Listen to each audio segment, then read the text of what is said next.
Hello, Talent Warriors, and welcome to the Talent War podcast with me, George Randle, and Tom Lokar, PhD in all things talent, as we continue and we pick up talking about the era of the CHRO. You know, back during the housing crash, it was the era of the CFO. And in today's environment with diversity and inclusion, the pandemic, the back to office, not back to office, it's the era of the CHRO. And today we're going to talk about the most important thing for CHRO, and that's leadership. So let's get after it.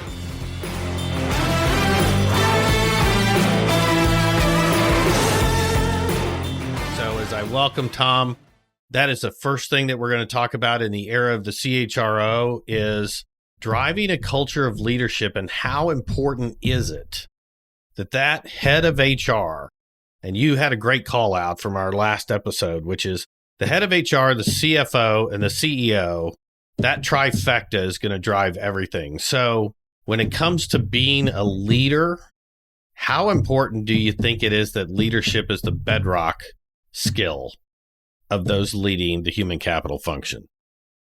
That's one that I think almost got forgotten in maybe the 70s and 80s in the development or the transition from, personnel office to HR function to chief human resource officer, which to me is a label that indicates more of a business partner. I don't think we were really great for a long period of time of practicing what we preached as heads of HR. We were always worried about and focused on succession planning, 9-box grids. Everyone had drank the Jack Welch Kool-Aid of eliminating the bottom 10%, which I don't believe is actually true. I believe that the concept was also practiced by Pepsi, well known for its HR function and development. Focus is you're moving the performance distribution to the right 10% every year. And sometimes that meant losing lower performers, but sometimes it meant losing high performers who weren't going any higher. They had reached their level and the company said, nope, we're going to create that opening for the next high potential who looks like they could go levels above you. So we'd spent a lot of time architecting leadership transitions and pipelining at companies like GE and Pepsi and IBM and American Airlines. I knew a lot of HR people that kind of made their bones being the company psychologist or the company therapist, but never thought of themselves as a leader, right? Yeah, exactly. It's like, I'm here to make people feel better, make sure they get paid, which, hey, we talked about that. Blocking and tackling is critical. If you don't get your people paid, your tenure is extremely short or about to be extremely short.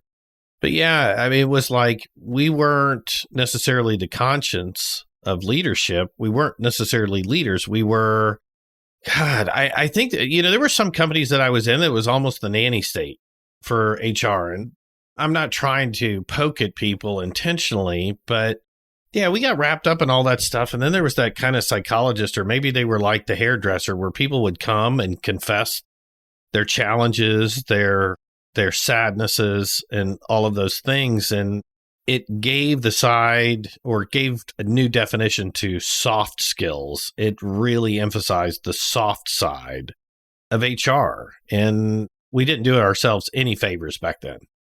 Well, I was probably entering the consulting world at that time, at the height of that. And you could tell that leadership capability wasn't necessarily something that heads of HR felt they had to work on. It was something everyone else had to work on. They were okay managers. They could manage tasks and they can organize a team, but they didn't see themselves as the pivotal role leading the organization, and leadership qualities of mobilizing teams and innovating and looking out into the future and building capabilities to future-proof your company against market trends that could negatively impact your business, or market trends that could make it tougher to find talent or people or tap into the right ecosystems for your company. I don't think that was a pervasive set of skills, and I think it was a blind spot for a period of time. I don't think it is anymore. Now it's fundamental to being in a CHRO job, I believe, that you're a good leader. And yet, George, there are many of them that are really shitty at leading. They're sort of tyrants. They're super smart. They're so business focused, they forgot about the people side of their job, and they're not fun to follow. But they sort of act the role of leader, and it's almost like a magician's trick to try to make you think they're leading, but what they're really doing, and they're unaware of it, or they are manipulating, not leading the function. They're just manipulating, and they're playing chess pieces, and they're really into the power of the role, what we used to call at the Hay Group, positional power versus social power.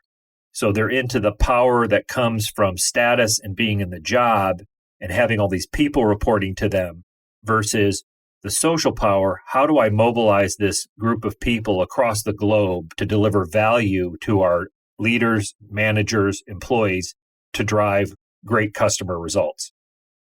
Oh, I would have said earlier that I had the great misfortune to work for two of those people that you just described. And now I would say I had the good fortune to work for them because they were shining examples of what the hell not to be. Positional power, moving chess pieces. They came out of or were promoted because they could manage a COE. And for those of you out there not familiar with the vernacular, Center of Excellence, a specific function within HR, and they managed it. And they could manage those tasks, and they could give us any number of performance management systems that we had to be compliant on. They would give us any number of pulse surveys. They seem to be the experts, to your point, in leadership development and the latest leadership development program. But they themselves weren't students of the business and weren't students of leadership. In their defense, there's a lot of the C-suite executives around them that didn't expect anything more either. They were just like, well, hey, the trains are running on time. People are getting paid. Our lawsuits are down. Our attrition is where it is. I'm not going to expect a whole lot more. But this era of HR now, you could have really been caught out if you didn't have the basics, or not even the basics. You really need an advanced leadership degree to be thriving in the situation that we've been seeing over the past 24 months. Well, if you look at their career trajectory, it elevates very quickly, and then the rest of their career is stops for coffee at like 5 places over a 7-year period. So you can tell pretty quickly, even if they're not been a CHRO, George, I'm talking at the director level, hiring into your HR business partner pool, or your head of TA, or your head of OD, or learning. You can tell pretty quickly whether they figured out the leadership role, because they get brought in and spit out before they can finish that cup of coffee. And then you go through the interview process with them, and they've got a handy-made excuse because someone told them you got to explain every transition you've ever made. Probably someone like you. This brilliant secret to try to trick us into hiring them that explains every transition. And the bottom line is they're smart enough to tell a story and to, like I said, play act that they can be a leader. And that's a gift. I give them credit for having that gift. But they'll eventually get spit out. People will tire of them, or more often is this case, they actually can't deliver anything because they look behind them and there's no one there. They haven't mobilized a single soul toward any kind of strategy. They're all over the map. They're micromanaging, and then they're unmanaging, and they're distracted, and then they start interviewing after 9 months. And it's, I quit, you're fired, year after year for those folks. Hey, you and I knew one of those. We will just affectionately refer to that person as Pumpkinhead. That was a person in the position of head of HR that, as I would say, I would follow, but only out of sheer curiosity to see what was going to happen next. And by the way, I want to make a point as we're describing this. I've been dying, and I wanted to put it in our book, a statistic. I want you to guess at what the number is because I'm still searching for it. But how many CHROs, how many heads of HR cut their teeth and came up through the ranks of talent acquisition.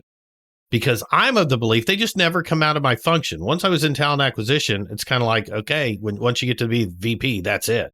Doesn't matter how good a leader you are. If you didn't come out of L&D, if you didn't come out of comp and benefits, if you didn't come out of OD, you were at the pinnacle of your career once you made the VP of talent acquisition or whatever the head title was. But they just never come out of our function, and we're in the business of people. So that's my personal rant and complaint for the moment. I honestly think, I don't have a theory as to why. I think it's ridiculous they haven't, because we used to joke, and I don't anymore, except with you when no one else is around, that talent acquisition was the red-headed stepchild of HR, because the people in the staffing function literally had a singular focus, and that was to fill jobs or pipeline talent to a leader or manager they had a relationship with once they had that relationship.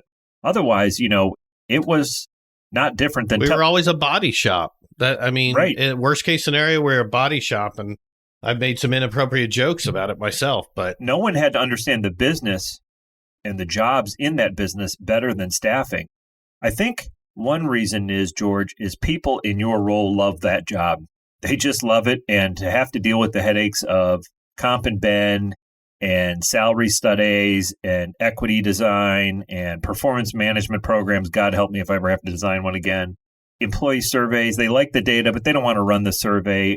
Org development work, learning and development, setting up an LMS, setting up an HRS. Once you get your ATS up and running, you are done on systems and some job boards. Like you guys run away as fast as you can from any of those other projects. So I think there's a true passion and love for that kind of work. But it's unfortunate because I think there's a breadth of knowledge. That was a very good save on your part, Tom. Look, there's a breadth of knowledge that you had of our business at HP working for me, and certainly you had at ForcePoint, that I didn't have at HP because I wasn't seeing the flow of the business through the eyes of hiring. And I think that's a really undervalued asset to an HR function, is where is the business pointing the staffing resources to go find talent. That will tell you a lot about your workforce plan, where the company's going next in terms of markets and products and services. And so it's a shame. I'm always amazed at how many people come up from comp and ben into this role, because, comp and ben has always been more of the bean counter side of HR, the number side of HR. So that part hangs because HR has become a much more metric business. I don't know why they just don't put that function lock, stock, and barrel up under the CFO. I guess because you would lose the total reward recognition, culture building piece if you lost that connectivity. I feel like you would. I wouldn't. Payroll, my God, please take it. Unfortunately, I have it again. But it's not because I've said in previous podcasts, you're only as good as your payroll system. But there's invariably a lot of process things that aren't fixed in payroll, and you have to go in and get after them almost every week, at least every pay cycle. Yeah, and you're right. When I've had to interview HR professionals and maybe they're on a rare moment, there's a tiny minuscule chip on my shoulder, knowing that the heads of TA aren't destined for the CHRO seat, that I may have possibly on occasion put an HR leader through a tougher interview than I normally would. But that said, if I look back, I actually, on the whole, had to lessen my grilling when it came to leadership of HR professionals. And I don't know if that's because I really kind of gave up on the equation. I usually would figure out, did they have the leadership attributes or not? And if they didn't, it was just putting them through the rest of the competency questions, a few behavioral questions, and how would you handle this high-risk situation, this employee relations issue? But I don't think anybody is at really, and maybe now, with the era that we're in, maybe they will start screening for the leadership attributes first versus the COE and functional skills putting those at the forefront. Maybe it's, you should be finding the right leader first. I'd like to think that, and again, I'm not a big time CHRO, George. I'm not going to, at this point in my career, I'm not going to get hired by a Walmart or a Pepsi or name a technology company down your way in Austin, a global technology company. I'm not, and that's okay. I'm not bitter about it. I'm loving what I'm doing currently, and that's all that matters. And I make a good living, so what the heck. But I'm afraid that every CHRO, CPO job, and maybe this is for every function, does start with your functional expertise and do they have industry expertise? I still hear that from hiring CEOs, and I still hear it from exec recruiters in the big 5 firms who are out there looking for the talent for these CEOs. There is still that emphasis on, I think, overemphasis first on, do they have the functional expertise and do they have any industry experience? Because we don't have to explain healthcare to them, or we don't have to explain retail to them, or we don't have to explain oil and gas exploration. I think it's a mistake. I think it's not that you shouldn't look for those things, but you should try to find the best leader with the best sensibilities around how the talent equation can drive your business. That might be the head of marketing, just because of how they've run their function, built up the capabilities of their function, worked across the business globally, or if it's a domestic business, you might find that person sitting there. You might find it in sales. It's not necessarily a person with an HR pedigree, but we still love that one-to-one transactional relationship. And I get, look, I'm not trying to push a revolution here to push people like me out of the function and bring in more non-HR folks in. I'm just saying, if you started with leadership, you might end up with a different and better solution than, this adherence to the functional expertise that someone brings. Yeah, I've worked for so many heads of HR that they had 1 or 2 functional expertise areas that they were considered an SME. And I, frankly, as the head of TA in a couple companies, I really didn't give a damn what they knew about the HR function. I cared that they were a good leader. I cared that they, had a vision, that they knew how to teach, coach, mentor, train. And more importantly, what I had looked for when I was interviewing some candidates for CHRO was that they had the ability to, what we talked about in the last episode, is connect the customer experience and the employee experience together and tell the story and the value. Because I knew if I had a leader like that, I'm good in my function. I will take care of my function. So, starting with leadership first and selecting your head of HR, I think is absolutely critical. Now we get on to the big question of, and this is another Jeopardy question for you, Tom. What do you think the role of HR is in driving a culture of leadership throughout a company? Look, this one's for $200 and I'm moving up the board. It's paramount. It is the job. I'm fond of saying, and this is me, Tom Lokar, that you can attribute this quote to me. You can put it in your next book, George, because you didn't put it in the first one. But mediocrity is the devil's handwork in a company. Ooh, I kind of like that. Accepting mediocrity is the devil's handwork. And I'm not purporting that we're in a battle of good and evil within our companies, although sometimes we are. I'm not purporting a spiritual argument here. I'm just saying, when you start to accept, hey, that person's good enough for that role, we got to get that job filled.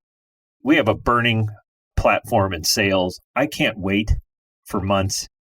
Let me get the best candidate in as quickly as possible. You've basically destroyed your D&I strategy. There's no way you're going to get diversity, and certainly not the follow-on inclusion if you work that way.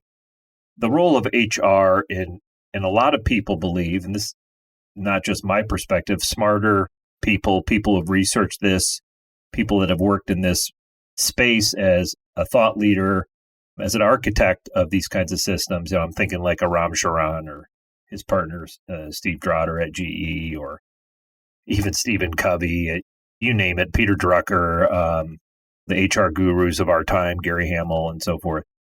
Some believe that the only role of the CHRO that matters is the one of talent and leadership, that is the job. Now, that encompasses a lot of things. I think when you start slicing the role by its most critical elements, that's certainly one of them. I think operational HR and having a pulse on everything that's happening in your function that's delivering services to your employees and managers, thus your customers, is also an important piece.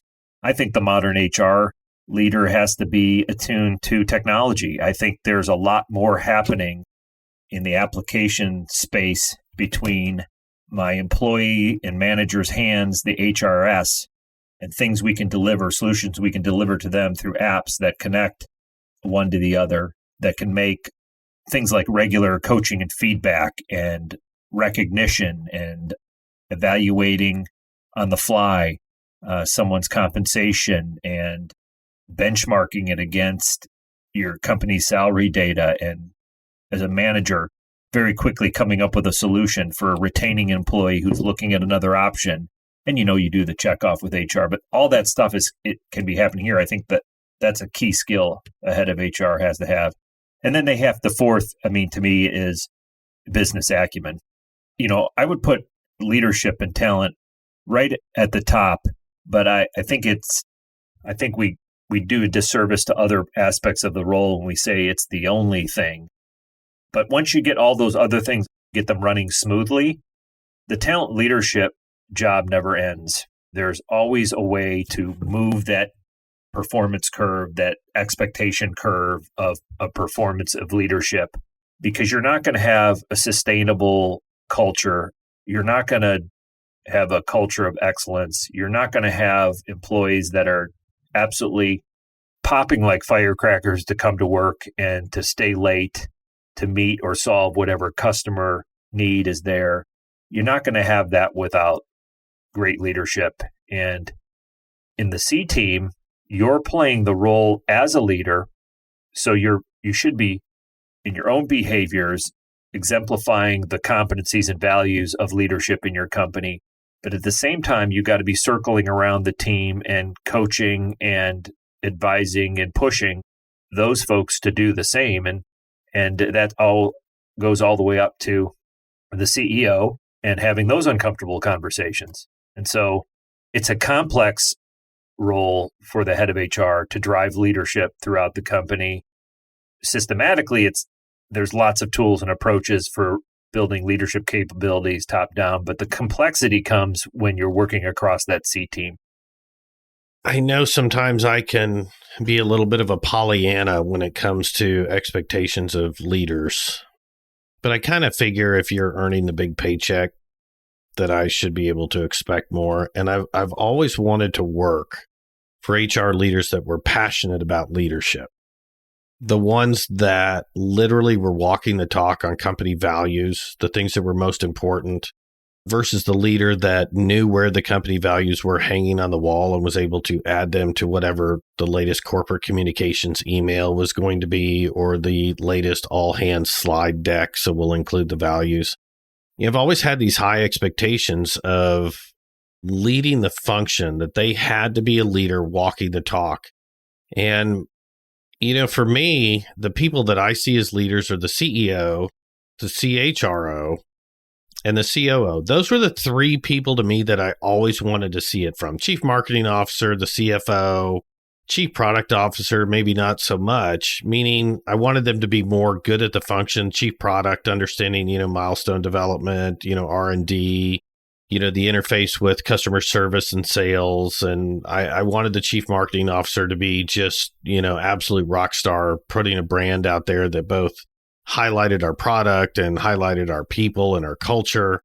But it was the COO, the CEO, and the CHRO for me that I always kept that bar really, really high, because for me, it's a personal bent. I think the one person in this era that we talked about, I'm really sorry that I'm over rotating on your quote from the last podcast that this is the era of HR given the pandemic and everything that's come with it.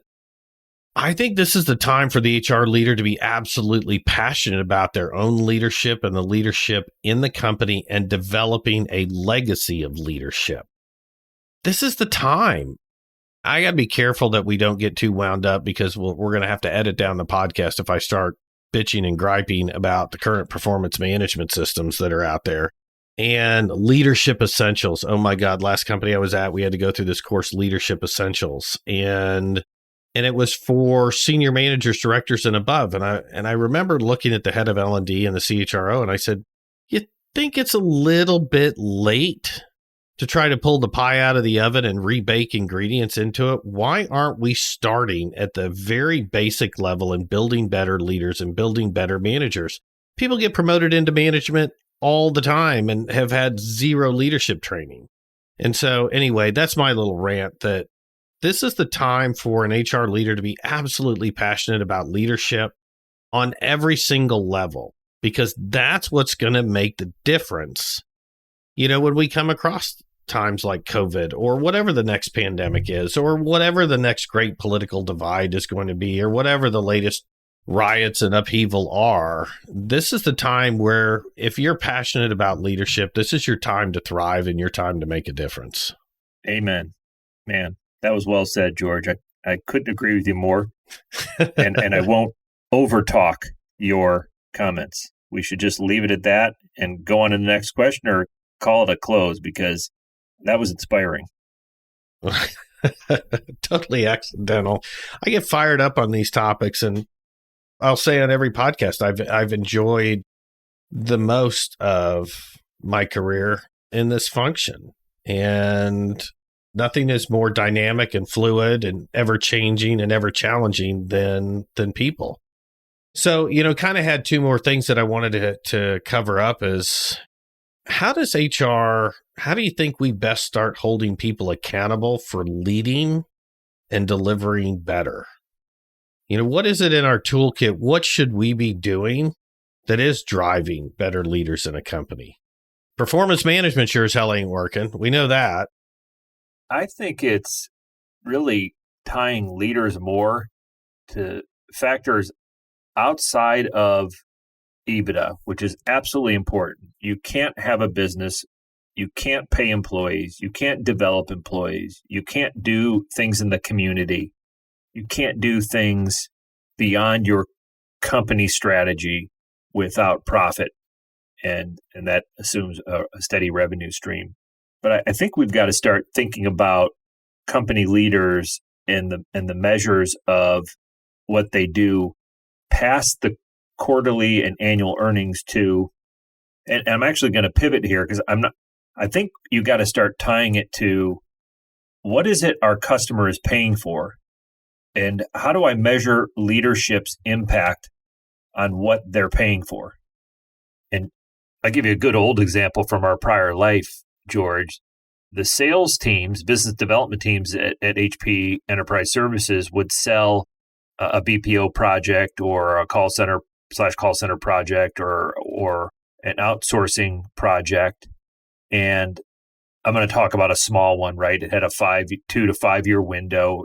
It had a bounded bill of materials and services, a big number. That salesperson got that commission as soon as or very soon after the customer signed on the line that is dotted, right? And then about 6 months into the project, we'd find out, we're not going to be profitable for the first year. We actually aren't going to make any money. And we had this at Mitel too, so we started pivoting incentives toward not just the number, but the profitability. And the next level is the customer delight number, the NPS score from that customer and the services we sold. I think you got to start, I don't have a great scorecard in mind yet, but I living in the current world I do today, where the only thing we have to deliver is patient outcomes and making sure people heal within our hospitals before they go back to their group homes or other care facilities. I want to tie my leaders' impact on those more and more.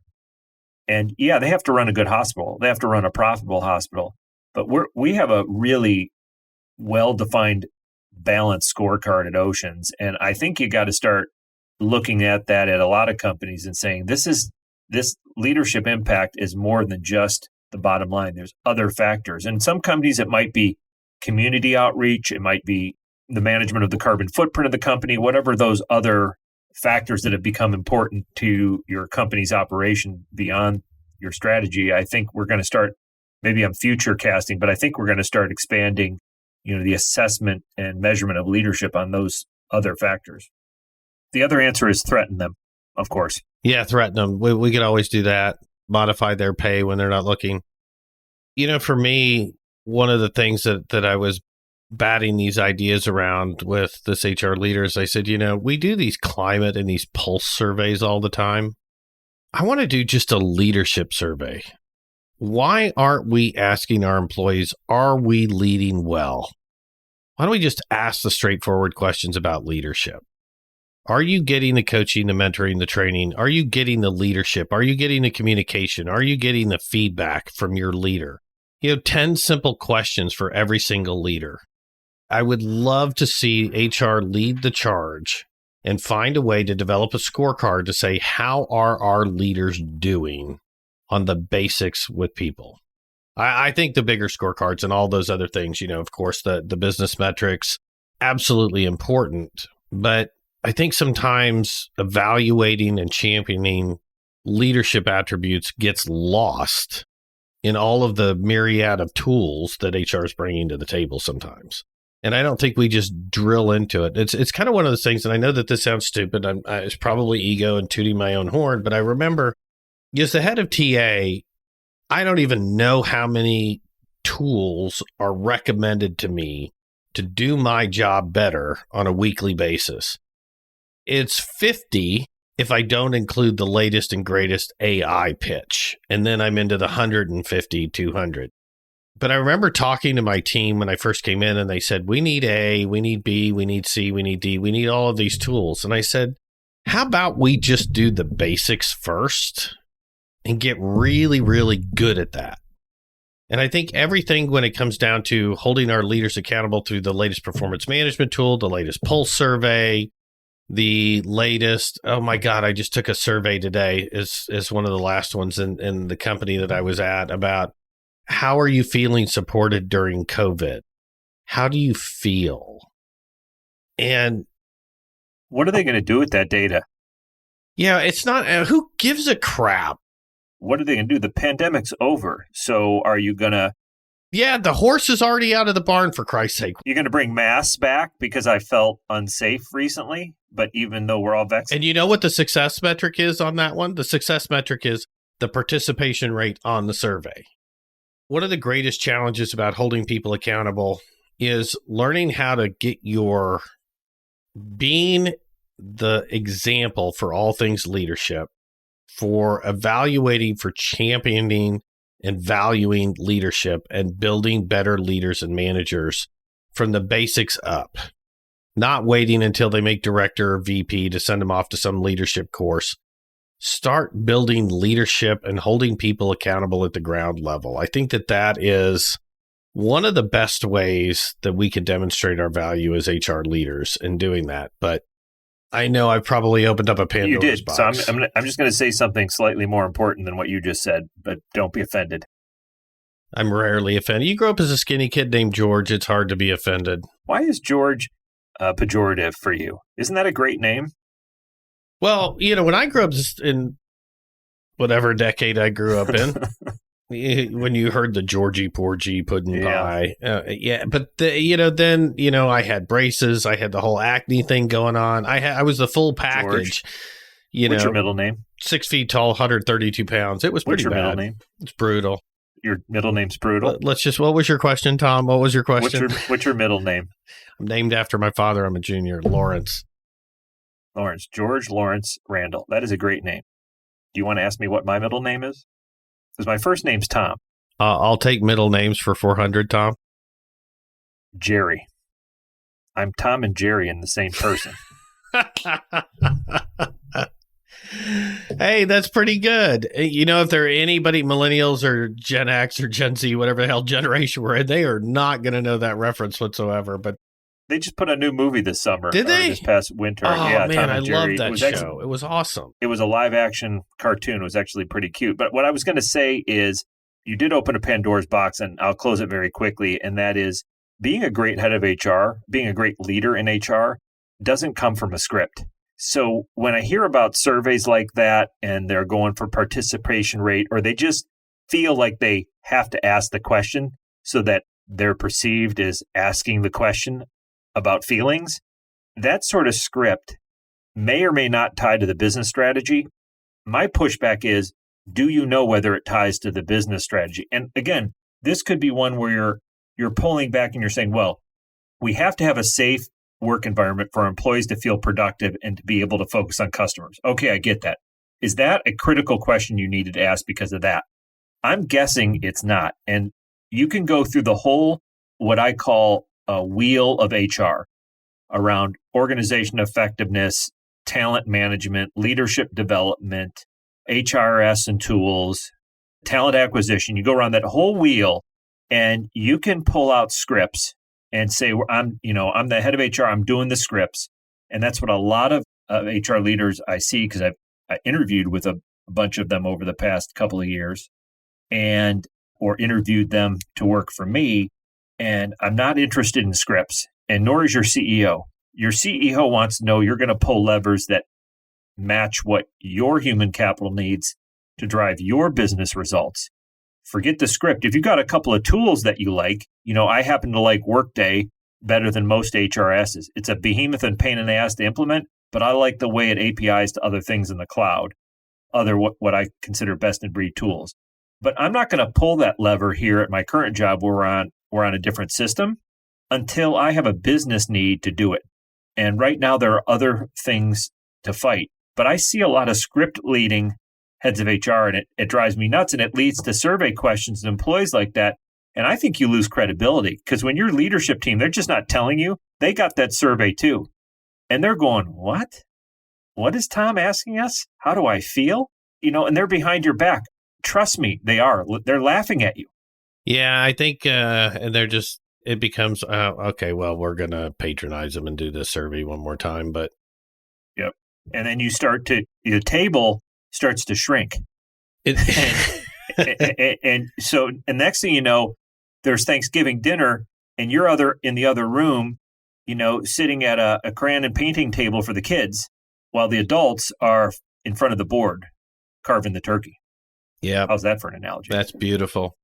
Well, next episode, it's your turn for Jeopardy questions, but I think we're going to have a guest coming on one of the next two podcasts. But I want to thank all the talent warriors, HR professionals, and business leaders out there for tuning in to episode 3 of the Talent War podcast. And folks, I think coupled with the last episode, you could start to realize how complex of a role and how critical of a role being an HR leader is. But at the core of it, it's not the functional skills, it's the leadership skills. In every role you have, whether you have people reporting to you or whether you're an individual contributor, you need to be leading, and you need to be leading well. That's the difference maker in any function, in any company. But now, as we exit the pandemic, it's more important than ever for our HR folks to be leaders. Leaders first, leaders always. Everything after that will fall into place. So, Tom, any parting comments before we say goodnight to the group?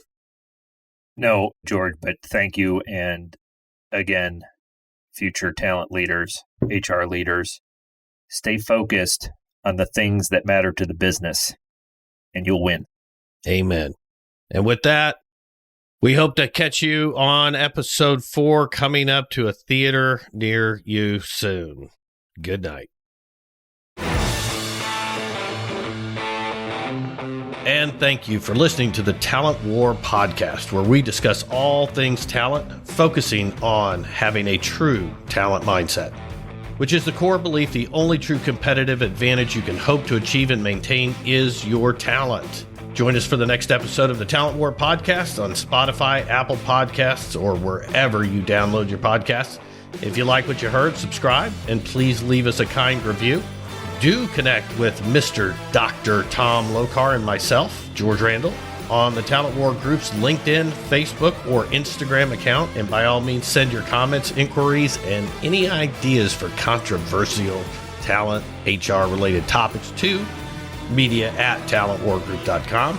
The Talent War podcast is brought to you by the Talent War Group, an executive search and advisory firm with services like talent acquisition, leadership development, seminars, executive coaching.